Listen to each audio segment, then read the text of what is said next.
Sabe, quando a gente olha para essa imensidão de vida no planeta, plantas, bichos, tudo, a gente pensa, como é que se organiza isso tudo? Quer dizer, o que uma bactéria invisível tem a ver com uma baleia azul ou com um cogumelo no meio da floresta? Parece um caos completo, mas a ciência, de alguma forma, criou um mapa para isso. Uma espécie de, sei lá, uma biblioteca da vida. E é exatamente nesse mapa que a gente vai mergulhar hoje. Com base em um material bem detalhado que recebemos, vamos desvendar como essa organização funciona, focando naquele famoso sistema de 5 reinos. A nossa missão aqui é entender não só quais são as prateleiras dessa biblioteca, mas por que elas foram arrumadas desse jeito, e quem foram os bibliotecários que mudaram tudo ao longo da história. Ok, vamos lá. Para começar, a ideia de classificar não é só para deixar tudo arrumadinho, né? É mais sobre entender a história por trás de cada ser vivo, certo? Exato. É aí que entram dois campos que parecem complicados, mas não são: a sistemática e a taxonomia. Certo. E o fascinante é que eles trabalham juntos. Pensa assim, a sistemática é tipo a detetive. A detetive. Isso. Ela investiga as pistas, sabe? O DNA, os fósseis, para descobrir as relações de parentesco, a história da família. Aí a taxonomia é a arquivista. Depois que a detetive descobre que o leão e o tigre são primos, a taxonomia vai lá, cria uma gaveta gênero Pantera e coloca os dois juntos. Uma descobre a história, a outra organiza os arquivos. Gostei da analogia. E essa organização tem níveis. Mas antes mesmo dos reinos, tem uma categoria ainda maior, os domínios, né? Proposta por um cientista, o Carl Woese. Isso nos anos 70. Foi uma revolução. Ele olhou para a vida inteira e disse, peraí, tudo isso aqui se encaixa em 3 supergrupos. E quais são? São os domínios bactéria e arqueia, que são os procariontes, aqueles seres com células bem simples, sem núcleo organizado. Ok. E o terceiro é o domínio eucária. Aí tá todo o resto. Plantas, animais, fungos, nós. Basicamente, se a célula tem um núcleo bonitinho, tá no eucária. Certo. E tem uma pergunta que sempre surge. E os vírus? Onde eles entram nisso? É a grande questão. Eles não entram Não entram. em lugar nenhum. É que os vírus são tipo piratas biológicos. Eles não têm metabolismo próprio, não conseguem se replicar sozinhos. Eles precisam invadir uma célula para poder fazer cópias. Por causa dessa dependência total, a maioria dos cientistas nem os considera seres vivos. Eles ficam de fora da biblioteca. Faz todo sentido. E essa biblioteca não surgiu do dia para a noite. A gente aprende na escola hoje o resultado de séculos de debate, né? Tudo começou lá atrás com Aristóteles. Exatamente. Uma das primeiras tentativas que a gente tem registro é dele. E para a época foi genial. Ele olhou em volta e dividiu o mundo em plantas e animais. E dentro das plantas, ele criou categorias pelo que via: árvores, arbustos, ervas, um sistema super visual. Simples, mas claro, deixava muita coisa de fora. E aí a coisa fica bem interessante. A gente dá um pulo para o século XVIII e aparece o Carlos Linnaeus, o Linneu, o pai da taxonomia moderna. Ele basicamente pegou a ideia do Aristóteles e botou ordem na casa. Certo. Criou um sistema com 3 reinos: animal, vegetal e mineral. Esse último a gente já abandonou, claro, e estabeleceu a hierarquia que a gente usa até hoje. O sistema dele dominou por mais de 200 anos. Mas aí, a tecnologia chegou e bagunçou o coreto. Completamente. No século XIX, com microscópios melhores, os cientistas descobriram um universo inteiro de seres de uma célula só, que não eram nem animais, nem plantas. E onde colocar essa turma? Essa era a pergunta. Aí, em 1886, um biólogo, Ernst Haeckel, criou uma solução, uma nova gaveta, o reino protista. Ah, o famoso reino protista. Exato. Virou tipo o reino dos esquisitos. Tudo que era microscópico e não se encaixava ia para lá. A gaveta da bagunça da biologia, então. Exatamente. E foi assim por um bom tempo.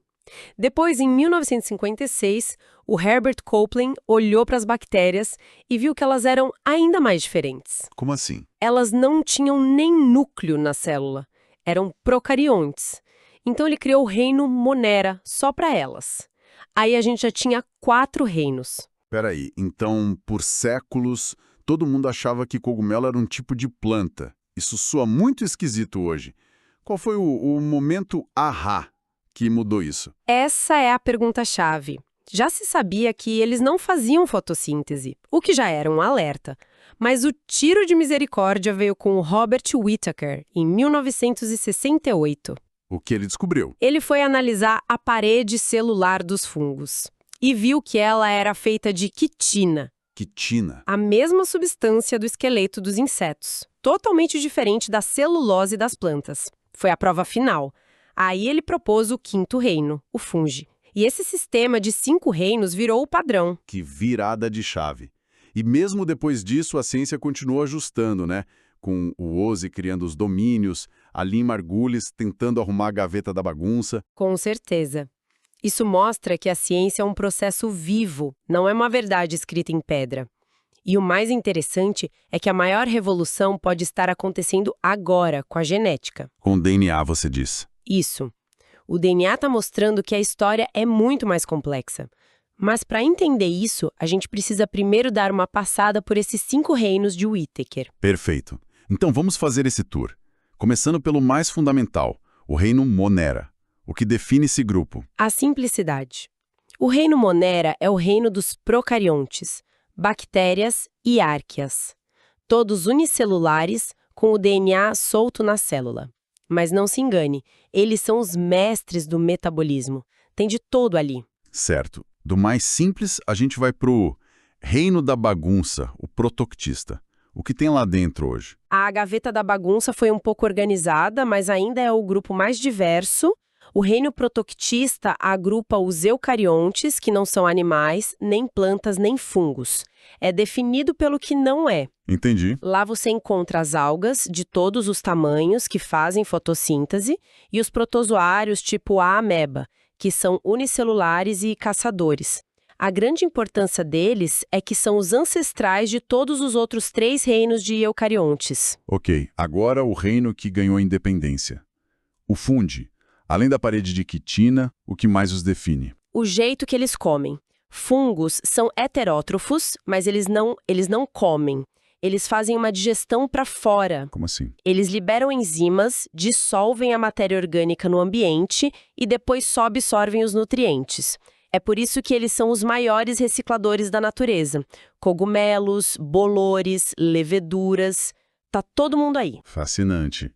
Agora o reino plante. As plantas. Essas são mais fáceis, imagino. Sim, aqui os critérios são mais claros. São eucariontes, multicelulares, parede de celulose, mas a característica principal é serem autotróficas. Elas produzem o próprio alimento com a luz do sol. A fotossíntese. Exato. Elas são a base de quase todas as cadeias alimentares e, de quebra, produzem o nosso oxigênio. Sem elas, nada feito. E por último, o nosso clube. O reino Animalia. O que nos diferencia? Além de sermos multicelulares complexos, com tecidos e órgãos, uma característica chave é a capacidade de locomoção e a ingestão do alimento. A gente come e depois digere lá dentro. Ao contrário dos fungos. Exatamente. É uma diferença fundamental de estilo de vida. E a diversidade aqui é absurda. De esponjas do mar até nós. Então, no fundo, a divisão toda se baseia em umas perguntas bem diretas, né? A célula tem núcleo. O ser tem uma ou muitas células. Ele produz o próprio alimento? É isso? É exatamente essa lógica. São os pilares que o Whittaker usou. Tipo de célula, número de células e modo de nutrição. Com essas poucas perguntas, você consegue colocar quase qualquer ser vivo no seu reino. Certo. Entendemos as grandes gavetas. Mas e as etiquetas?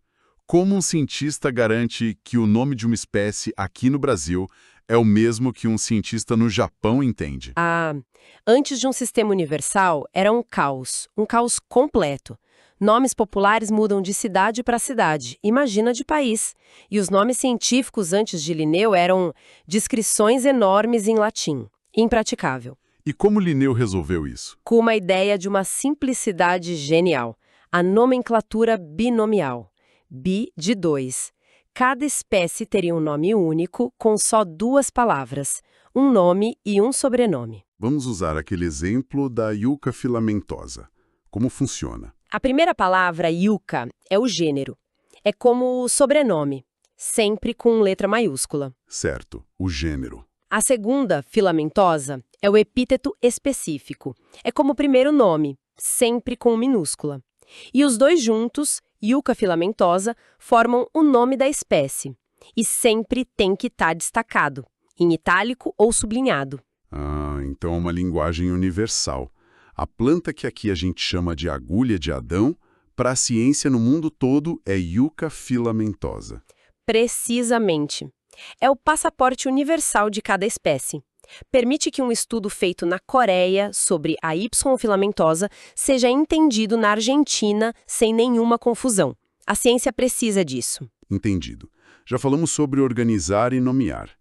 Mas como cientistas visualizam essas relações de família? Como eles desenham a árvore genealógica da vida? Essa é a área da filogenética. E a ferramenta que a gente usa é a árvore filogenética, ou cladograma. Pensa nela exatamente como uma árvore genealógica. A base e o tronco é a raiz. É o ancestral comum a todos ali no diagrama. E os galhos que vão se dividindo? Cada ponto de divisão é um nó. Esse nó representa um ancestral comum hipotético que deu origem a 2 novas linhagens. E as pontinhas dos galhos são os táxons, as espécies que a gente está analisando. Entendi. E um galho inteiro, com sua origem e todos os raminhos que saem dele, é o que a gente chama de clado. O grande objetivo hoje é que cada gaveta da nossa biblioteca seja um clado perfeito. Ou seja, que contenha um ancestral e todos os seus descendentes. Uau! Então, resumindo a nossa análise, a classificação não é só uma lista de nomes. É um mapa da história da evolução. Um mapa que está sempre sendo redesenhado. A gente saiu das observações de Aristóteles, passou pela revolução do Linneu e chegou no sistema de 5 reinos do Whittaker, que ainda é a nossa base, né? Exato. E a relevância disso no nosso dia a dia é gigante. Para a conservação, por exemplo.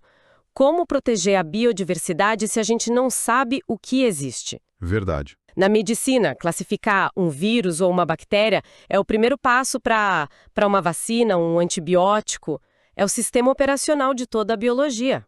E isso nos leva de volta àquela ideia da reforma na biblioteca.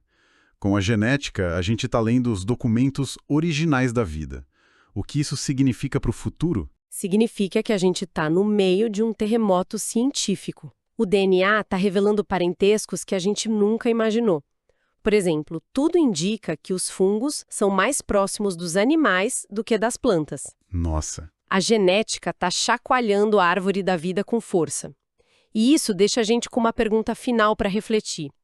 Se a análise de DNA continua a redesenhar a árvore da vida de formas tão inesperadas, como vai ser o sistema de classificação do futuro? Será que a gente ainda vai ter 5 reinos? Ou a nossa biblioteca vai ser organizada de uma forma completamente nova que hoje a gente nem consegue imaginar?